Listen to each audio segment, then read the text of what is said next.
Assalamualaikum warahmatullahi wabarakatuh. Selamat datang di podcast Bela Negara UPN Veteran Jawa Timur. Bersama saya Rahmawati, dosen Teknologi Pangan UPN Veteran Jawa Timur. Nah, adik-adik, sesi podcast Bela Negara kali ini kita akan berkenalan dengan program studi dari Fakultas Teknik, yaitu program studi Teknik Industri dan program studi Teknik Lingkungan.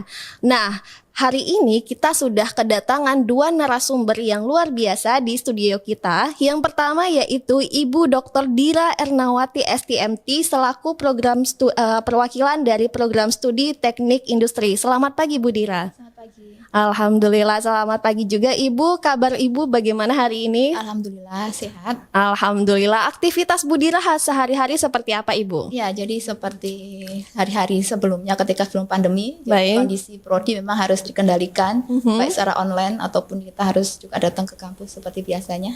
Baik, nah itu ya adik-adik untuk aktivitas harian dari Ibu Dira selaku Korprodi di program studi Teknik Industri. Nah berikutnya kita sudah juga dihadiri oleh narasumber dari program studi Teknik Lingkungan yaitu Bapak Muhammad Mirwan STMT. Selamat pagi Bapak Mirwan. Selamat pagi, Assalamualaikum. Waalaikumsalam. Hari ini kabarnya bagaimana Pak Mirwan? Alhamdulillah, baik. Alhamdulillah. Untuk aktivitas Pak Mirwan seperti apa sehari-harinya? Saya kira untuk sama ya dengan kegiatan akademik yang lain bahwa di saat ini kan sedang ujian, tetapi hal-hal lain terkait dengan persiapan akademik juga tetap jalan ya, terutama di laboratorium, tugas akhir dan sebagainya. Iya, menarik ya adik-adik mahasiswa, kalian sudah tahu sendiri aktivitas dosen itu sangat padat, luar biasa padatnya seperti itu, dan ini tentunya untuk mencapai target-target yang ada di masing-masing prodi seperti itu. Nah, berbicara dengan terkait dengan profil prodi, nah kali ini kita akan khusus berdiskusi dengan program studi Teknik Industri dan juga Teknik Lingkungan. Nah, kita mulai dulu dari Teknik Lingkungan. Pak Mirwan, untuk struktur kurikulum di prodi Teknik Lingkungan sendiri itu seperti apa, Pak? Oke, terima kasih. Juga saya sapa para pemirsa ya atau para pendengar yang ikuti kegiatan podcast ini, terutama saya mungkin ucapkan selamat dulu ya kepada adik-adik mahasiswa baru yang kemarin udah diterima melalui jalur undangan ya, Betul. Rahma ya. Jadi kita sudah menerima itu, salah satu jalur yang cukup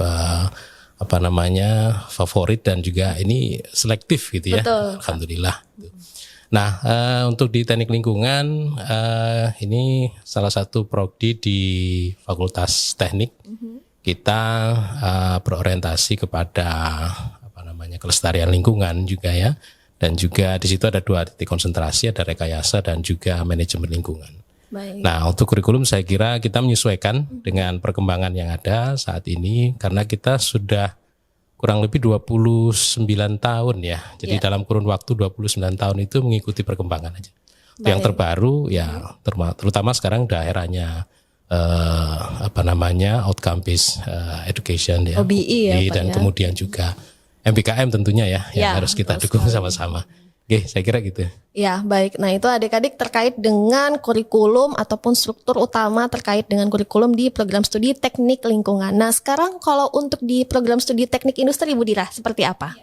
Jadi mungkin hampir sama seperti yang tadi disampaikan di teknik lingkungan. Jadi kalau untuk teknik industri memang kita juga mengikuti dari program yang terbaru. Jadi 2 tahun ini kita sudah mengikuti program MBKM.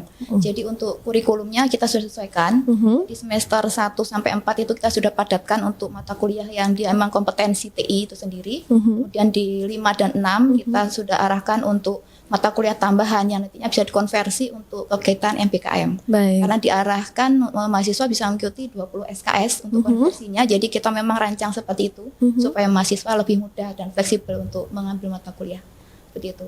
Kalau untuk yang selanjutnya sih kegiatan yang memang kita berikan adalah pemahaman kepada mahasiswa. Jadi kita lebih sering mensosialisasikan ke mahasiswa tentang MBKM karena terus terang prodi memang dituntut untuk target MBKM yang sangat besar, apalagi di prodi teknik industri itu kan mahasiswanya banyak. Jadi dari target yang ada tuh memang kerja keras banget untuk bisa memaksa mahasiswa ikut MBKM. Wah, luar biasa ini ya adik-adik, dari kurikulum sendiri itu sudah menginternalisasi kurikulum MBKM Merdeka Belajar Kampus Merdeka yang sudah dicanangkan oleh Bapak Menteri Pendidikan ya, Bapak Nadiem Makarim. Nah, itu kalau kita berbicara terkait dengan kurikulum. Nah, kalian juga pasti penasaran nih, bagaimana sih metode pembelajaran di kedua prodi yang ada di Fakultas Teknik ini. Kalau untuk di Teknik Lingkungan, Pak Mirwan, itu seperti apa kegiatan pembelajaran?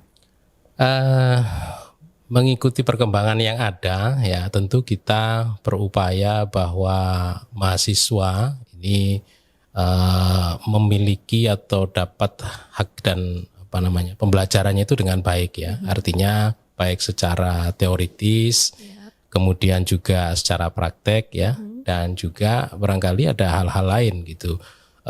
Terutama yang 2 tahun terakhir ini kita sangat tidak bisa lepas dari digital ya. Betul sekali. Di kebiasaan untuk menyampaikan kegiatan secara daring itu sudah menjadi hal yang biasa gitu. Nah, terkait dengan pembelajaran ini tentu mungkin ke depan bisa kita combine ya, kita kombinasikan dengan memanfaatkan teknologi yang ada dan juga tentu sarana ya dan prasarana yang sudah tersedia. Betul. Jadi kita berusaha itu senyaman mungkin gitu, mahasiswa bisa mengikuti dan mendapatkan keilmuan ya sesuai dengan yang dia atau mereka inginkan gitu. Baik. Nah, kalau untuk di Teknik Industri sendiri, Bu Dira, itu seperti apa kegiatan pembelajarannya? Jadi kalau untuk metode pembelajaran kita mengikuti dari kondisi. Baik. Jadi, sebelum pandemi pastinya kita masih laksanakan secara luring langsung. Kemudian ketika ada pandemi kita alihkan untuk laksanakan secara online semua. Baik. Nah, untuk mengadaptasi hal itu pasti perlu waktu dan perlu untuk bisa menyampaikan kepada para dosen tentunya. Karena kebetulan di Prodi TI itu dosen-dosennya banyak yang sudah senior. Artinya untuk hal yang terkait teknologi kita emang benar-benar kemarin dituntut untuk memaksa beliau-beliau ini untuk bisa lebih cepat beradaptasi. Betul. Alhamdulillah semua berjalan lancar sampai sekarang pun di TI dan mungkin di prodi lain juga masih secara online untuk pelaksanaannya. Baik. Insya Allah sih setelah UTS mungkin kita akan bisa laksanakan secara luring lagi.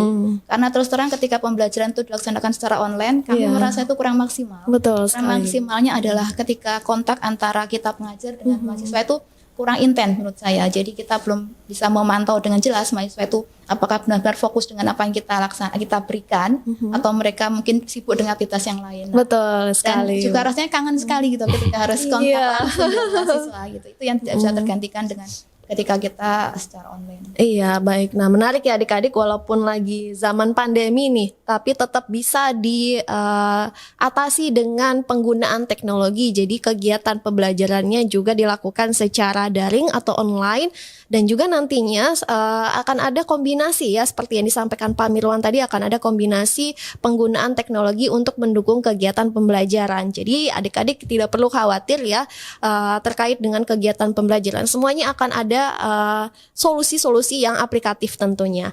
Nah, terkait dengan kegiatan pembelajaran nih, Bapak Ibu perwakilan dari masing-masing program studi, kira-kira fasilitas apa yang sudah disediakan oleh program studi untuk mendukung kegiatan pembelajaran tersebut, Pak Mirwan? Ya, jadi 2 tahun terakhir ketika kita memasuki satu masa yang tidak kita inginkan ini, artinya ada satu hal yang ya kita mau tidak mau bahwa kondisi itu tidak sampai menyurutkan atau bahkan mengurangi apa yang harus kita sampaikan. Nah, yang terjadi dalam 2 tahun terakhir ini dalam kondisi yang serba online pun kita berusaha ya. Salah satunya ini mohon maaf tadi saya belum memperkenalkan ya. Saya kebetulan kepala lab dasar yang mewakili Ibu Korprodi ya untuk menyampaikan ini. Jadi kami pernah menyampaikan sebuah kondisi praktikum itu dengan yang hadir di lab itu hanya petugasnya saja gitu ya, dengan mendemonstrasikan praktikum terus kemudian kita liput untuk kita siarkan gitu ya. Baik. Secara online ke mahasiswa. Ini agak sulit bagi kita memang untuk yang bisa terjadi mungkin hanya membayangkan gitu ya. Betul sekali. Padahal kalau di lab itu sesuatu harus kita praktikkan gitu.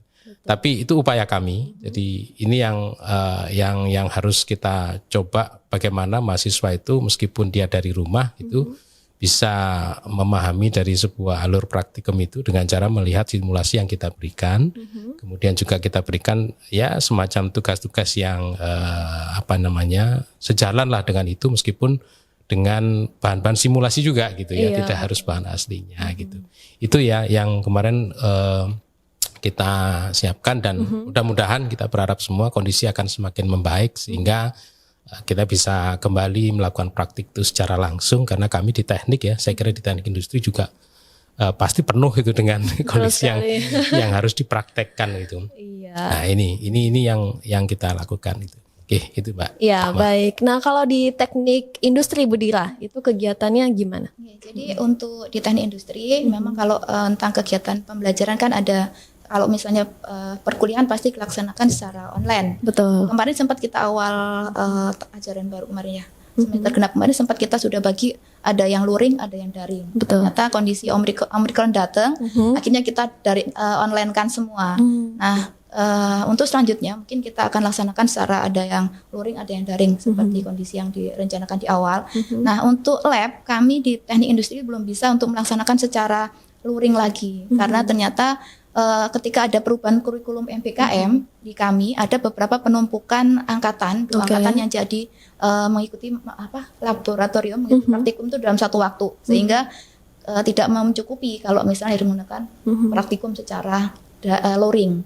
Artinya kemarin kami mensiasati dengan secara online. Jadi para praktikan itu di rumah, kemudian hanya laboran dan aslab saja yang mereka praktek di sana.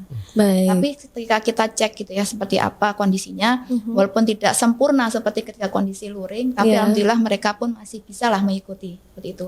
Kami semua kondisi kemarin masih melaksanakan secara online semua untuk praktikum. Baik. Nah, kalau untuk rencana ke depan dari apa yang ada di yang disampaikan oleh pimpinan, kita kan akan punya ruang lab gedung lab bersama integrasi ya, nah, Ibu ya. Ya. Di sana insya Allah nanti kalau sudah kondisi membaik, gedung sudah jadi di tahun 2023 kayaknya sudah mulai bisa jalan ya, bisa digunakan bareng. Nah, jadi di sana mungkin untuk alat-alatnya juga lebih lengkap. Jadi kalau mahasiswa baru masuk, insya Allah sudah bisa menikmati itu semua. Gitu. Wah, ini luar biasa ya Bu Dira ya Pak Mirwan. Akan ada nih adik-adik mahasiswa laboratorium integrasi khusus Fakultas Teknik nih. Jadi kalian akan bisa belajar banyak sekali ya, terutama terkait dengan aktivitas di laboratorium, dan juga tentunya bisa belajar dari prodi-prodi lain gitu. Karena untuk di Fakultas Teknik sendiri itu program studinya itu tentunya saling bersinggungan. Nah, tadi kita berbicara soal kurikulum dan juga kegiatan pembelajaran dan fasilitas untuk mendukung pembelajaran tersebut. Nah, sekarang kita pengen lihat nih adik-adik bagaimana profil ataupun prestasi dari mahasiswa di program studi teknik industri dan juga teknik lingkungan, serta profil alumninya nih Bapak Ibu. Mungkin bisa dimulai dari Pak Mirwan dulu. Oke. Ya, terima kasih. Jadi kalau untuk prestasi saya kira ada pengkhususan ya, ada prestasi akademik gitu, ada prestasi non akademik yang sebenarnya potensi itu bisa diraih ya. Ada di mahasiswa dalam jalur apapun, karena di UPN ini kan ada yang sifatnya ekstra, ada yang intra gitu ya, ada yang akademik dan sebagainya. Dan mungkin kalau boleh menyampaikan ya, kami berdua ini produk UPN ini. Wah, luar biasa ini teman-teman. Dua-duanya dari UPN, dan kami dari prodi masing-masing gitu. Bu Dira alumni teknik industri, gitu. Saya teknik lingkungan. Dan sampai sejauh ini alhamdulillah kalau saya memantau ya, karena kebetulan saya angkatan kedua. Yang angkatan kedua itu sekitar tahun 94, saya bisa memantau gitu perkembangan rekan-rekan alumni itu ya, artinya peluang-peluang yang ada di teknik lingkungan sebagai alumni teknik lingkungan itu cukup besar ya, cukup besar karena kondisi yang ada ini kan membutuhkan ya, di semua pihak itu, semua sektor itu membutuhkan sentuhan lingkungan itu. Kalau kembali ke prestasi tadi, kalau yang dari intra dulu ya kayaknya ya, itu mungkin bisa kita lihat dari beberapa mahasiswa yang lolos PKM ya Bu ya, jadi program kreativitas mahasiswa. Meskipun tahapannya beda-beda gitu. Untuk beberapa tahun terakhir ada yang sudah sampai tingkatan seleksi yang di pusat gitu. Ada juga yang mungkin seleksinya kan ada dari universitas dulu. Betul sekali, Pak. Itu ada beberapa yang sudah masuk ke situ, itu kita anggap sebagai sebuah hal yang upaya mahasiswa ya dalam hal akademiknya ya. Kemudian dari yang intra ini biasanya ini berasal dari background sebelumnya gitu. Jadi seperti atlet gitu ya, atau seni. Itu saya lihat para mahasiswa itu memang pengembangan bakatnya dari sebelumnya sudah terasa gitu. Sehingga ada yang mereka kemarin kalau nggak salah ada pekan olahraga provinsi ya, mahasiswa ya di Malang itu, ada mahasiswa kami yang mendapatkan medali gitu dari teknik lingkungan. Itu saya lupa dari bela diri kalau nggak salah itu. Jadi ini saya kira prestasinya juga bisa kita lihat dari situ. Itu ya. Okay. Kalau untuk di teknik industri, Bu Dira? Jadi kalau tentang mahasiswa itu sebenarnya mereka itu kan masuk dengan bakat minat sendiri gitu ya. Betul. Nah, kita di sini kan universitas itu hanya semacam mengasah. Nah, kalau misalnya mereka sudah ada ketertarikan, biasanya mereka akan masuk kepada UKM-UKM gitu. Iya, betul. UKM yang sesuai dengan bakat minat mereka. Nah, kalau di TI itu alhamdulillah sih mahasiswanya juga sama. Mereka pun sudah tertantang untuk ikut berbagai kegiatan perlombaan-perlombaan yang ada di luar gitu Luar ya. biasa. Karena mereka pun tahu bahwa kegiatan itu akan berimbas juga untuk ke portofolio mereka nanti. Betul. Nah, apalagi sekarang diminta oleh universitas untuk ada SKPM kan. Ya, Jadi betul ketika sekali, ikut Bu. kegiatan itu nanti mahasiswa akan punya poin tersendiri.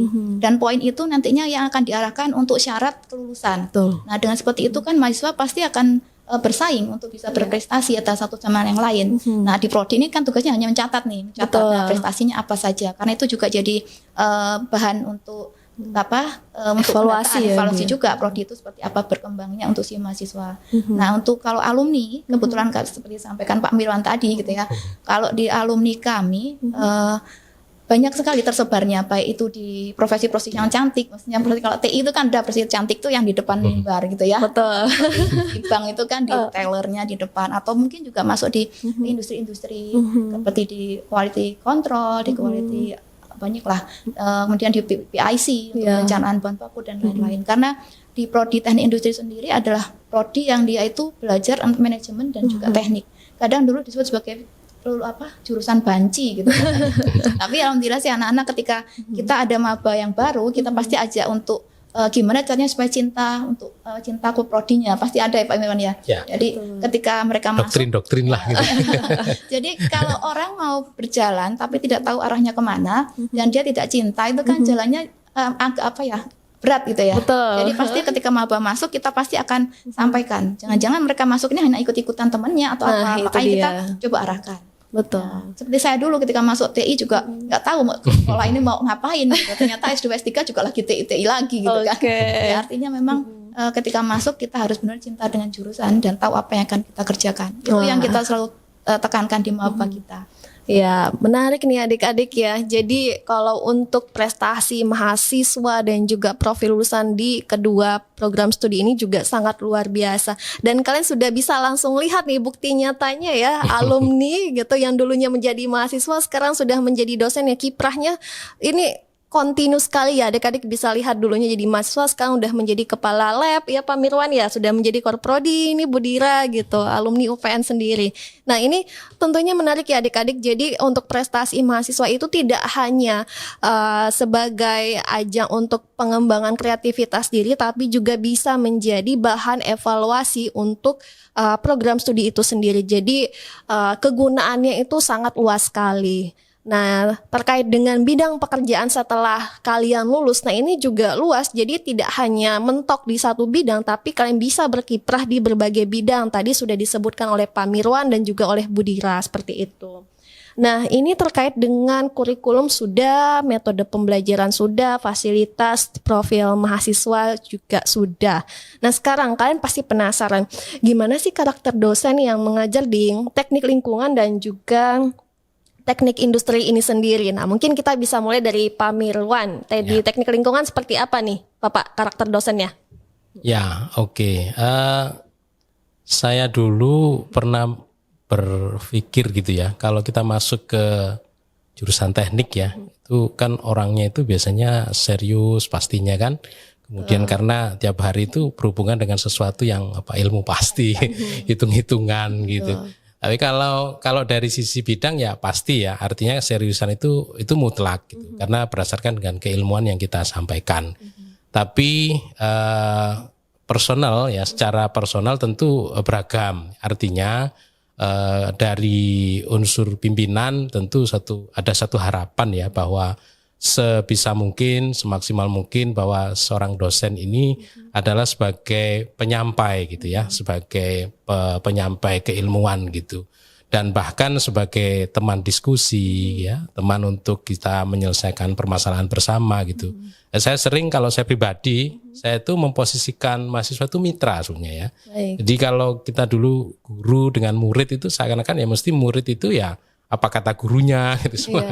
Nah itu paradigma itu sebenarnya kalau udah di perguruan tinggi seharusnya sudah harus berbeda, karena mahasiswa itu sudah punya idealisme yang lebih tinggi gitu ya, sehingga kami dosennya pun berusaha untuk bisa mengimbangi itu ya dengan cara senyaman mungkin lah kita bisa diskusi ya. Satu waktu kita berperan untuk bisa mendidik gitu, mengajar, satu waktu bisa menjadi mitra, menjadi partner gitu, dan insya Allah di tempat kami sudah seperti itu, meskipun dari sisi tadi Bu Dira nyampaikan semacam keseimbangan jenjang itu agak berbeda gitu. Artinya tidak seumuran semua gitu. Betul, iya, ada yang bahkan yang dulu ngajar saya masih sekarang gitu, sekarang jadi partner gitu.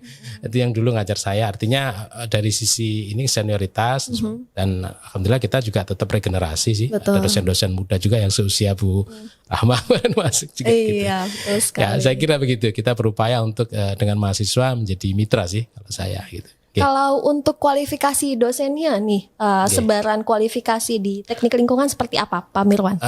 Yang pasti ya, kalau untuk sudah persyaratan masuk tahun 2000-an ya, 2000-an akhir mungkin ya, itu harus kualifikasi S2 ya yang pasti. Kemudian ada beberapa yang sudah sampai pada S3 ya, untuk dalam jenjang itu. Jadi itu sih komposisinya, tidak ada lagi yang sarjana gitu. Kalau sarjana untuk sampai laporan aja, untuk laporan sampai admin gitu. Tapi kalau untuk kualifikasi itu ditambah lagi dengan beberapa mata kuliah kita mendatangkan praktisi gitu ya, mengundang praktisi untuk bisa memperkuat keilmuan gitu, untuk kuliah tamu dan sebagainya. Saya kira itu kalau di kami. Ya, menarik nih adik-adik, kalau di teknik lingkungan tidak hanya dari dosen internal di prodi sendiri, tapi juga mendatangkan praktisi untuk menambah lagi khasanah ataupun wawasan keilmuan di prodi teknik lingkungan itu sendiri. Nah, kalau untuk di teknik industri, Bu Dira seperti apa untuk karakter dosen dan juga kualifikasinya? Jadi kalau untuk dosen, mungkin paradigma udah berubah seperti kata Pak Mirwan tadi. Betul. Mungkin ketika masuk di teknik, orang udah melihat bahwa ini pasti dosennya keren-keren, hilar gitu ya. Padahal saat ini hampir semuanya saya rasa dosen tuh sudah tahu bahwa mereka memang harus bisa bermitra seperti yang disampaikan Pak Mirwan. Karena ketika kita melaksanakan proses pembelajaran, mahasiswa tertekan atau melihat dosen itu sebagai hal yang menakutkan, pasti ilmu tidak bisa masuk gitu kan. Betul sekali. Nah, kita akan nyaman menerima materi ketika kita nyaman dengan orangnya, menurut saya seperti itu. Nah, di TI juga insya Allah seperti itu gitu. Dosen-dosen sudah tahu, bahkan kalau di universitas tuh ada, di dalam situs tuh ada kan ya dosen favorit gitu kan ya. Nah, di situ saya yakin mereka pun akan menilai dan juga mungkin jadi evaluasi sendiri gitu. Loh, kok saya nggak masuk ke kualifikasi itu gitu ya. Pasti mungkin kurang dekat atau dengan mahasiswanya atau apa. Dengan cara seperti itu mungkin dengan bisa memperbaiki ya kondisinya. Tapi insya Allah semuanya sudah bisa lah untuk bisa melihat mahasiswa itu bukan hanya sebagai anak didiknya, tapi juga seseorang yang memang bisa diajak untuk bicara dari hati ke hati karena mereka sudah dewasa. Betul Beda sekali. dengan kita mengajar SD, SMP, SMA gitu kan. Seperti itu. Kemudian kalau dari kualifikasi dosen di kami ini jumlah dosennya sekitar 23. Kemudian untuk yang sudah S3 ini baru 4 orang. Jadi semoga kami punya tambahan lah karena di kami memang rasio dosen dan mahasiswa masih kurang, masih jauh ya, terlalu banyak mahasiswanya. Student body kami itu besar sekali gitu loh. Baik. Kebetulan tiap kali 3 tahun ini TI itu selalu menjadi yang nomor 1 untuk yang di Fakultas Teknik ya Pak. Iya. Mereka nggak tahu, banyaknya tertariknya mungkin karena profesi kali ya, profesi yang dituju itu mungkin lebih luas, mungkin seperti itu. Jadi kami memang mengharap dari pimpinan pun bisa menambahkan dosen-dosen yang pastinya untuk yang kondisi sekarang disyaratkan sudah S3. Iya, betul. Sudah S3 jadi supaya bisa menambah kualifikasi yang ada di teknik industri. Wah, menarik nih adik-adik. Tapi tadi karena Bu Dira sempat mengatakan dosen favorit, ini Bu Dira ini di teknik industri peringkat 1 loh adik-adik sebagai dosen favorit. Saya sempat kepoin Bu Dira nih sebelumnya. Wah, Bu Dira peringkat 1 nih dosen terfavorit di program studi teknik industri. Nah, di sini kalian bisa melihat ya adik-adik. Jadi kita sebagai dosen itu menganggap mahasiswa itu sebagai mitra ya, teman diskusi tadi kalau Pak Mirwan sampaikan seperti itu. Nah, ini sangat menarik. Jadi proses pembelajaran itu tidak hanya satu arah tapi juga dua arah, begitu ya Bu Dira, Pak Mirwan. Yeah. Baik, nah tadi kita sudah ngobrol-ngobrol nih ya, sekilas tentang profil dosen sudah, profil mahasiswa dan lulusannya sudah, terus tadi kurikulum sudah. Sekarang kita masuk nih ke pertanyaan terakhir nih untuk narasumber kita ya adik-adik. Nah, Pak Mirwan, kira-kira mengapa nih adik-adik yang akan daftar di UPN Veteran Jawa Timur harus memilih program studi teknik lingkungan di UPN Veteran Jawa Timur? Ya, saya kira ini sudah ke arah promosi gitu. Betul sekali. Ya, masing-masing prodi itu keilmuan itu punya keunggulan ya, kemudian punya arah juga sebagai bekal gitu ya, sebagai bekal. Nah, tentu saya kira sekarang ini sumber kan banyak itu. Betul. Orang bisa membaca, bisa browsing lah gitu ya, mencari seperti apa sih kira-kira peluang dan sebagainya. Kalau di kami ini bahasa pasaran lah gitu ya. Nah, kalau di antara teknik gitu, saya sering ngomong ke mahasiswa saya gitu, teknik lingkungan itu bisa berhubungan dengan semua bidang teknik yang ada gitu. Dan bahkan memang ya bukan merendah gitu ya. Kita kadang-kadang itu bagi yang prodi lain tidak diurusi, ya, tidak diurusi itu artinya sudah sebagai hal yang dibuang, sudah sebagai hal yang sebagai side of process gitu ya. Bagi kami itu yang kami urusi gitu. Contoh misalnya Bu Dira ini di teknik industri kadang-kadang juga buat produk ya, buat produk gitu. Buat produk itu kan pasti ada proses. Gitu. Proses ada sisanya gitu. Kadang-kadang mereka enjoy dengan prosesnya dengan produknya ya, supaya bagus, supaya apa gitu. Nah yang side of process itu kami yang ngurusin gitu. Karena ini kalau nggak diurusin kan mengganggu lingkungan. Iya, setuju sekali. Jadi ada unsur mulianya juga gitu. Jadi kalau saya sering katakan buat kita mulia gitu. Bagi orang lain sudah dibuang, sudah dianggap ini ya kita yang ngurusin itu semua gitu. Baik. Itu salah satunya sih gitu. Nah kalau misalnya boleh dicontohkan lebih detail nih Pak Mirwan, profesinya itu seperti apa? Misalnya konsultan lingkungan itu biasanya proyeknya seperti apa Pak? Ya, jadi kalau bidang pekerjaan barangkali ya itu beragam sih. Saya kira hampir beragam. Kalau dari basic teknik itu insya Allah lebih mudah lah gitu ya. Dari sains itu insya Allah mudah. Nah, tapi kalau yang menjadi favorit barangkali saya nggak ngerti pemikiran anak-anak sekarang kan sudah berkaitan dengan era digital juga gitu. Tapi kalau dulu mungkin kayaknya sebagai pegawai dinas di dinas lingkungan itu jadi satu hal yang kemudian di BUMN semacam PDAM itu karena kita memang tugas-tugas kita merancang itu gitu ya, instalasi bangunan air minum dan sebagainya itu berarti di PDAM.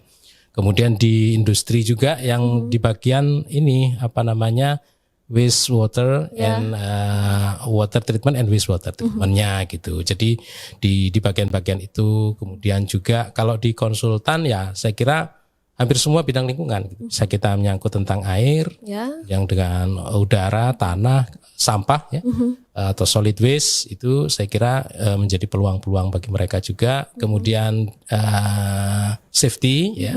K3 itu juga menjadi favorit juga bagi anak-anak, kemudian ya dan lain-lain lah. Pokoknya hampir semua yang bersentuhan dengan kita kan nggak pernah lepas ya dari lingkungan.